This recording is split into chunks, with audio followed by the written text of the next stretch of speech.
ultimately, he quotes that death is absolutely safe. I love that, eh? And he used it like it's like taking off a tight shoe. Yeah. And the reason I brought that up for right then is because almost the beliefs, and when I talk about the screen time and things like that, the kind of fear that comes with those stats and that thing is that it's going to be detrimental or almost short-live that person's life, or the fear of you're killing them. But in reality we all die. And so my question also is it the fear of living itself? Well, yeah, the funny thing is it really the fear of dying, or is it the fear of living? It's a really good question I remember asking myself that once. Am I afraid here of dying, or am I actually more afraid of living? Because we've had so many, if you're going to, focus on beliefs as the chat at the moment, we've got so many beliefs to attain a way to be, and yet none of them are truly ours. And while we believe they're there, we're not fitting in. We're trying to meet a criteria and fit to something that we already are but can't see, or fit a way that's not our way. Yeah, no, I find that the death is safe thing very entertaining, because I think you saw it on there, is that I think I enjoyed that sharing, because I found it, people are the most vulnerable on the edge of death.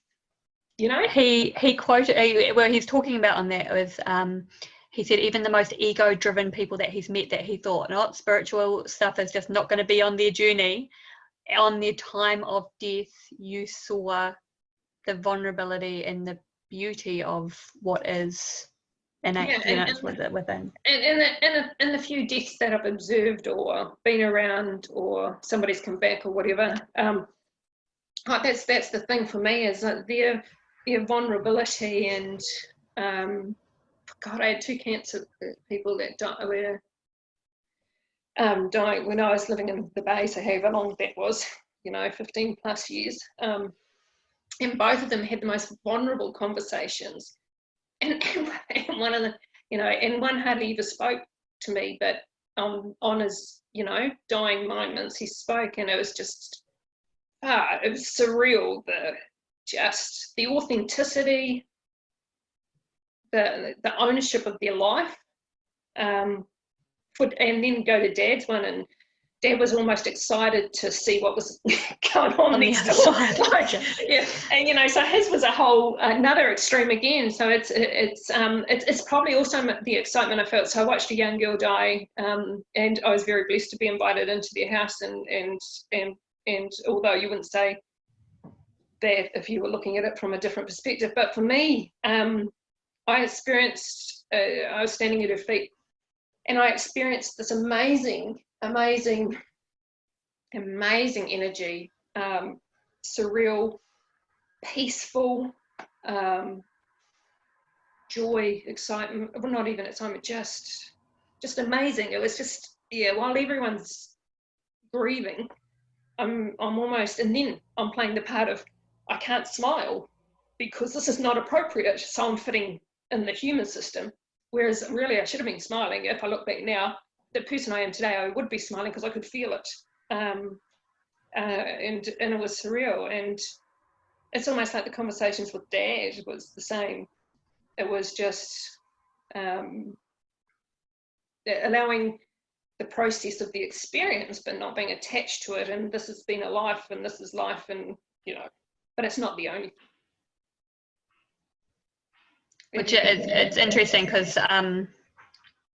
the death experiences or near death experiences that we've had with Dad, and seeing when he's gone and kind of come back. It's that again. And you see that vulnerability. It's the beautiful lesson or learning in that was for me to be able to witness that, like at the depth of a person, the core being, is pure. It's love. It's just Yeah, like your childlike person, right? Like just wanting to be loved. And he's a great example. Yeah. You know, how many times has he come out of, you know, brain tumor stuff, and then he comes out the other side, and we always say we get a window to see the core beauty of the soul that we know. Yeah. That is filtered by probably fucking many beliefs that he thinks he needs to be and doing stuff, and he can't fucking find his way out of that, you know. And almost like a shock back. Yeah, it's just this unconditional love it gives you in that first hour, 2 hours, or 3 or half a day of coming back. It's just like, oh, you know, that's the guy we know. Yeah. Yeah. And that's definitely taught me, when we talk about not being not seeing judgment in others, or seeing them for, you know, like it definitely taught me to be able to see the core of a person's being, see beyond how they're playing, almost the mask or how they're playing. The mask, the grapes, the mask, and that's all of us. We've got 50,000 filters of that we've built up from beliefs, ways, and performing, and how we'd like to be seen, and whatever, blah blah blah. But once you strip away those, and that's where your freedom comes. It's not about an enlightenment stuff or whatever. It's just being authentically you, and just not and chilling the fuck out and enjoying what is for whatever it is. And everyone's doing it their own way. And when you just appreciate everyone's doing it their own way, there's no right way or wrong way. I think one of my learnings of we're doing the best we can with what we've got. Yeah. Or you know, like, or what we know at the time. Yeah, exactly.